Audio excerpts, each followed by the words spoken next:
कई राज्यों में दूसरे के सरकार बनाने और मुख्यमंत्री बनाने में मदद करने वाले प्रशांत किशोर अब खुद विधायक बन गए हैं। प्रशांत जी, आप बांकीपुर से विधायक बन गए हैं और आपने बीजेपी के गढ़ में सेंध लगा दिया है।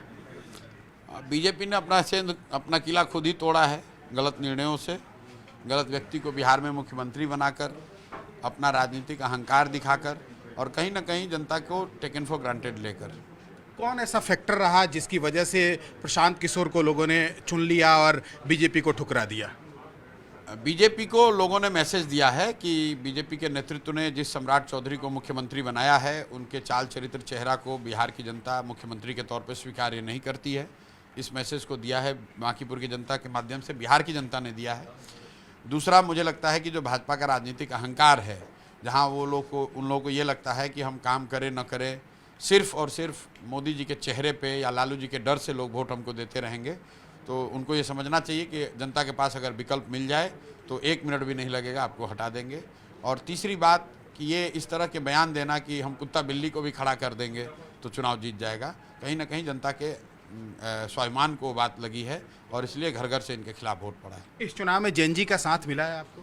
नहीं, साथ तो मिला है, वोट कितना मिला मैं ये नहीं जानता हूँ, क्योंकि बहुत वोटिंग परसेंटेज में उनकी भूमिका मुझे दिखी नहीं, लेकिन साथ तो जरूर मिला है। एक सेंटिमेंटल जो जंतर मंतर पर हुआ या पटना में भी जो लाठीचार्ज चली या जो ओवरऑल देश में माहौल है, उसका असर तो पड़ता ही है, लेकिन किसी जेएनजी ग्रुप के वोट से जीते हैं या हारे हैं ऐसी बात नहीं। प्रशांत किशोर का रोड मैप क्या है बांकीपुर को लेकर? बांकीपुर का रोड मैप को लेकर बिल्कुल क्लियर है। 3-4 बातें जो मैंने बताई है कि विधायक और विधायकी से जुड़े हुए मामलों में बांकीपुर में अब भ्रष्टाचार नहीं होगा, 1 पैसे का भी भ्रष्टाचार नहीं होने दिया जाएगा। दूसरी बात, विधायक के तौर पर, जनप्रतिनिधि के तौर पर मेरे आचार विचार व्यवहार से बांकीपुर के लोगों को शर्मिंदगी नहीं होगी।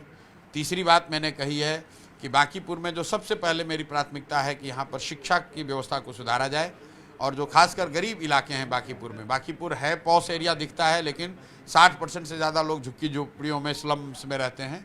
तो मैंने उनको ये वादा किया है कि साल भर के अंदर अगर उनके इलाके के सरकारी विद्यालयों में गुणात्मक सुधार नहीं होगा तो उनके बच्चों को अंग्रेजी स्कूल में, प्राइवेट स्कूल में पढ़ाने की जिम्मेवारी हमारी होगी। ये बात मैंने वादा किया है और इसको करके दिखाएंगे।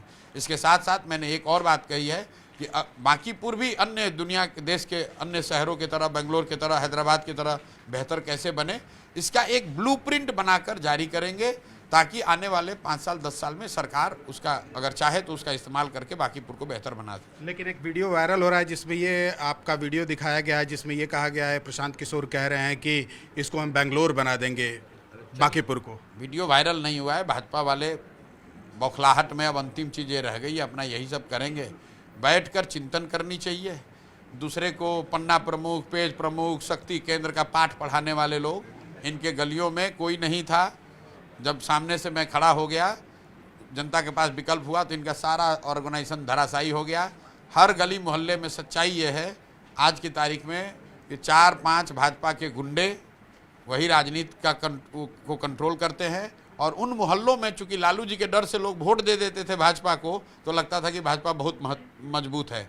सच्चाई ये है कि जो इनका भी राजद की तरह इनके भी हर मोहल्ले में 4-5 गुंडे हैं, जो कि भाजपा के विधायक के बिहाफ में वहाँ पर गुंडाई करते थे, बदमाशी करते थे, और इसीलिए जनता ने उनको ठोक कर वोट दिया है और ये कुछ नहीं कर पाए। चुनाव के दौरान भी अगर इनकी गुंडाई नहीं होती, पुलिस प्रशासन का साथ नहीं होता, तो भाजपा 15,000 वोट और ज़्यादा पोल होता और उस सारे वोट में भी हारते, बुरी तरीके से हारते। आपने चुनाव प्रचार के दौरान भी कहा था कि ये जो इलेक्शन है, बाई इलेक्शन, ये रेफरेंडम होगा आगे के चुनाव का, इसको किस तरह से देखा जाए? बिल्कुल रेफरेंडम है। सम्राट चौधरी मुख्यमंत्री बने हैं, बिहार में भाजपा का पहली बार मुख्यमंत्री बना, और भाजपा के राष्ट्रीय अध्यक्ष के सीट पर, उस सीट पर जहां 30 वर्ष से भाजपा हारी नहीं है, वहां पर चुनाव हो रहा है।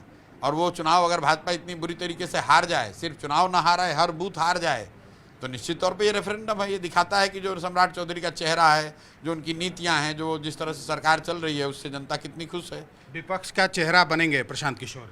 हम बिहार के हर उस आदमी का चेहरा हैं जिसके साथ सरकार या व्यवस्था अन्याय कर रही है। हम विपक्ष और पक्ष का चेहरा बनने नहीं आए हैं। पक्ष के चेहरा जो हैं वो भाजपा के व्यक्ति हैं जो मुख्यमंत्री हैं, विपक्ष का चेहरा तेजस्वी यादव हैं। हम बिहार के समाज के चेहरा हैं, समाज के लड़के हैं, और बिहार में बेहतरी हो, पढ़ाई हो, रोजगार हो, पलायन हो, इसके अलावा दूसरा कोई बात नहीं करते। 2029 और 30 को लेकर प्रशांत किशोर के मन में क्या प्लानिंग है? कोई प्लानिंग नहीं, अभी इतनी प्लानिंग है कि थोड़ा थके हुए हैं, 1-2 दिन में स्वस्थ हो जाएं, फिर बाकीपुर के लिए अपना काम शुरू करें और साथ साथ बिहार के हर उस व्यक्ति को ये विश्वास दिलाएं कि भाई आप भी खड़े हो सकते हो, आप अपने इलाके में 2 साल 3 साल 4 साल मेहनत करो, लोगों की आवाज़ बनो, लोगों की मदद बनो, लोग जाति धर्म दल और नेता से ऊपर उठकर आपको वोट करेंगे। एक चीज़ देखा गया कि इसमें जो वोट मिला है वो सभी जातियों का मिला है। क्या लगता है इसमें जाति का बंधन टूटा है प्रशांत किशोर की वजह से? भाई मैंने पीछे भी बार बार कहा है कि अगर कोई विषय, अगर कोई घटना, अगर कोई चेहरा, अगर कोई व्यक्ति समाज के इमेजिनेशन को कैप्चर कर ले तो बिहार में हर 5 वर्ष 10 वर्ष में लोग जातियों से ऊपर उठकर वोट करते रहे हैं। लोगों ने इंदिरा गांधी के मरने के बाद कांग्रेस को वोट किया, लोगों ने बोफोर्स के नाम पर बीपी सिंह को वोट किया, लोगों ने मोदी के चेहरे पर 14 में वोट किया, लोगों ने पुलवामा के नाम पर, राष्ट्रवाद के नाम पर वोट किया, लोगों ने अभी आज बांकीपुर में प्रशांत किशोर के नाम पर वोट दिया है। जब भी लोगों के पास ऐसा कोई विषय, कोई घटना, कोई व्यक्ति सामने दिखता है तो लोग जातियों से ऊपर उठकर वोट करते हैं। बांकीपुर ने उस बात को फिर से चरितार्थ किया है और बिहार के अन्य हिस्सों के लोगों को भी मैं आग्रह करूंगा कि आप देखिए, अपने समाज से जो सबसे अच्छा व्यक्ति आपको लगे उसको आगे बढ़ाइए, उसको मजबूत कीजिए। जब अच्छा आदमी जीतेगा तभी आपका और आपके बच्चों का भला होगा। जो आदमी गलत है वो गलत है, चाहे वो हरा गमछा पहन कर आए या भगवा गमछा पहन कर आए, पीला गमछा पहन कर आए या नीला गमछा ओढ़ कर आए, आदमी जो गलत है वो गलत ही है। बिहार को सुधरना है तो अच्छे आदमी को जीतना होगा, अच्छे लोग जीतेंगे, किसी दल से जीते, किसी विचारधारा के हों, उससे सुधार होगा। आप 2 लोगों पर हमेशा सवाल बिहार में खड़ा करते रहे, एक तरफ सम्राट चौधरी, दूसरी तरफ तेजस्वी यादव। दोनों में अगर किसी एक को चुनना होगा तो आप किसको चुनिएगा? किसी को नहीं चुनेंगे, चुनना होता तो उनके साथ होते। मतलब एक आदमी 7वां फेल है, एक आदमी 9वां फेल है, एक आदमी 7 लोगों की हत्या में जेल काट कर आया है, एक आदमी जंगल राज का सिंबल है। किसको चुनिएगा और क्यों चुने? हमारी क्या मजबूरी है? हमको सत्ता में जाना मजबूरी तो है नहीं, हमको विधायक बन के ठेका पट्टा तो कमाना नहीं है। हम क्यों चुने? हमारी मजबूरी नहीं है। लोग इसलिए इन लोगों को चुनते हैं कि उनको अपना राजनीतिक कैरियर बनाना होता है। हम यहाँ राजनीतिक कैरियर बनाने नहीं आए हैं। हम हारना हमको मंजूर है, हमको जनसुराज बंद करना मंजूर है, लेकिन समझौता नहीं करेंगे।